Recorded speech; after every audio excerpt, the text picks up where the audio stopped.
একটা নেশাখোর ছেলে, যার জীবনে না ছিল প্রেম না ছিল ভালোবাসা। ছেলেটার দিনটা কাটতো গাঁজা, মদ, সিগারেট ইত্যাদি খেয়ে এবং মারামারি করে বন্ধুদের সাথে মিশে আড্ডা দেওয়াতে। কিন্তু তার গ্যাংয়ের যে বন্ধুগুলা ছিল সেই বন্ধুগুলাও ছিল অনেক ভালো, তাকে অনেক বেশি ভালোবাসতো। তারা একসাথে থাকতো, সবাই সবাইকে নিজের ভাই মনে করতো। তাদের গ্যাংয়ের ভিতরে ছেলেটাই ছিল সব থেকে বেশি রাগী, আর ছেলেটাই ছিল সব থেকে বেশি ভয়ানক। ফ্যামিলি বলতে গেলে ছেলেটার সবাই ছিল, বাবা, মা, ভাই এবং সে। আজ থেকে 3 বছর আগে ছেলেটা পড়াশোনা করতো ক্লাস 7-এ। বয়সও বেশি না, বয়স ছিল মাত্র 15। ছেলেটা পড়াশোনার দিক দিয়ে সব দিক দিয়েই ভালো ছিল। ছেলেটা একা একা থাকতে সবসময় পছন্দ করতো, না কোনো ফ্রেন্ডের সাথে মিশতো, না কোনো মেয়ের সাথে কথা বলতো। সব থেকে মজার বিষয় কি জানেন? হাসি, খুশি, দুঃখ, কষ্ট সবকিছু তার জীবনে ঘটা সবকিছু কথা তার ডায়েরিতে লিখে রাখতো। সে তার আব্বু আম্মুকে অনেক বেশি ভালোবাসতো, তার আব্বু আম্মু তাকে অনেক বেশি ভালোবাসতো। কিন্তু হঠাৎ একদিন ছেলেটার বাবা মায়ের ব্যবহার অন্যরকম হয়ে যায়। ছেলেটাকে অনেক মারধর করে, গালাগালি করে, যা না তাই বলে অপমান করে তার বাবা মা। সেদিন ছেলেটা অনেক বেশি কষ্ট পাইছে তার বাবা মায়ের এমন ব্যবহার দেখে। সেদিন ছেলেটার মন চাইছিল অনেক জোরে চিৎকার করে কান্না করতে, কিন্তু সে করে না। ছেলেটার অনেক বেশি কষ্ট হওয়ার পরে ছেলেটা কারোর সাথে কষ্টটা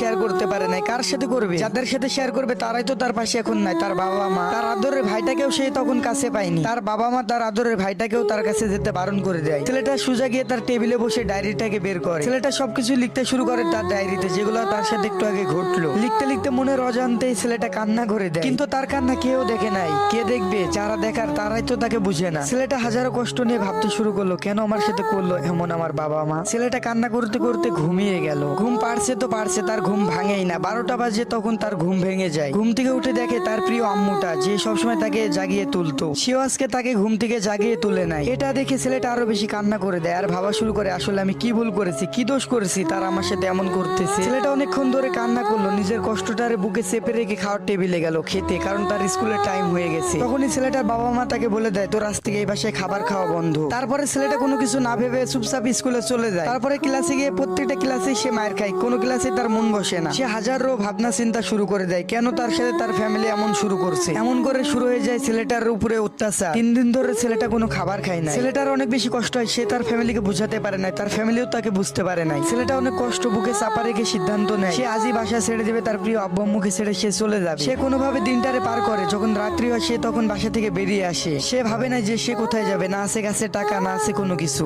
শুধু তার শখের ডায়েরিটাই তার সাথে আছে, যেটাতে সে তার হাসি, খুশি, সুখ, দুঃখ সবকিছু লিখে রাখে। ছেলেটা অনেক ভয় পেয়ে যায়, অনেক কান্না শুরু করে দেয়, রাস্তা দিয়ে হাঁটতে শুরু করে দেয় এক পাশ দিয়ে। কোথায় যাবে সে, কোথায়, কে আছে তার, কে আছে এই রাতে তাকে কে সাহায্য করবে। সে ওই রাতে অনেক দূর এগিয়ে যায়। তারপরে সে তার স্কুল ফিল্ডে চলে যায়, যেখানে সে সবসময় একা বসে থাকতো। আর তার বাবা মা কেন তার সাথে এমন করছে আমি চাইলেও আপনাদেরকে বলতে পারবো না, কারণ এটা একটা বাস্তব কাহিনী, কারণ এটা আমার চোখের সামনে ঘটে যাওয়া এক কাহিনী। আমি কোনো মিথ্যা কাহিনী বলতেছি না, একেবারে বাস্তব কাহিনী বলতেছি।